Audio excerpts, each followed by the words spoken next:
अस्सलाम वालेकुम। उम्मीद है खैरियत से होंगे सब। तो भाई, ये देखो यहाँ पे हमारे पास सवाल था इस पावर ऑफ टू। ठीक है। उसके लिए हम लोग जो तरीका इस्तेमाल कर रहे हैं यहाँ पे वो कर रहे हैं बिट कैलकुलेशन का। सही है, बिट मैनिपुलेशन। अगर तुम देखोगे इस टॉपिक में जाके तो वहाँ पे लिखा होगा बिट मैनिपुलेशन। तो उसके अंदर हम क्या करेंगे, सपोज आपको ये बात पता होनी चाहिए कि टू की वैल्यू बाइनरी के अंदर होती है हमारे पास 10। सही है। फोर की होती है 100। एट की होती है वन, 3 दफा जीरो। 16 की होती है 4 दफा जीरो। और 32 की होती है ये वैल्यू। सही है।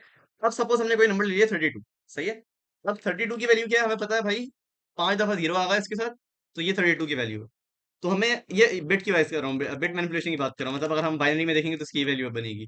अब ले लेते हैं 31। 31 की वैल्यू क्या होगी, जीरो। और बाकी सारे वन वन। ये बात क्लियर है। ओके।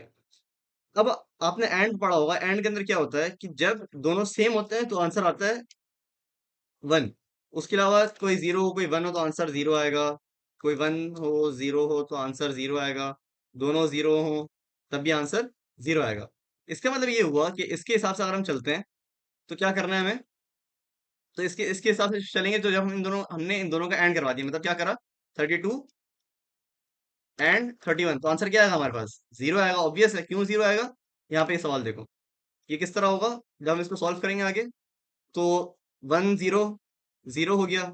ये भी जीरो हो गया, ये जीरो जीरो जीरो जीरो। जब सारे जीरो हो गए तो ऑब्वियस आंसर जीरो आ गया। ठीक है। तो ये बात तो क्लियर हो गई हमारे पास। मगर अब अगर हम किसी और नंबर के साथ करते हैं, मतलब सपोज अगर थ्री है हमारे पास। सही है। थ्री है, थ्री की वैल्यू क्या है, वन वन। और टू की वैल्यू क्या है, 10। अगर हम मैं इन दोनों का करता हूँ तो मेरे पास क्या आंसर आएगा।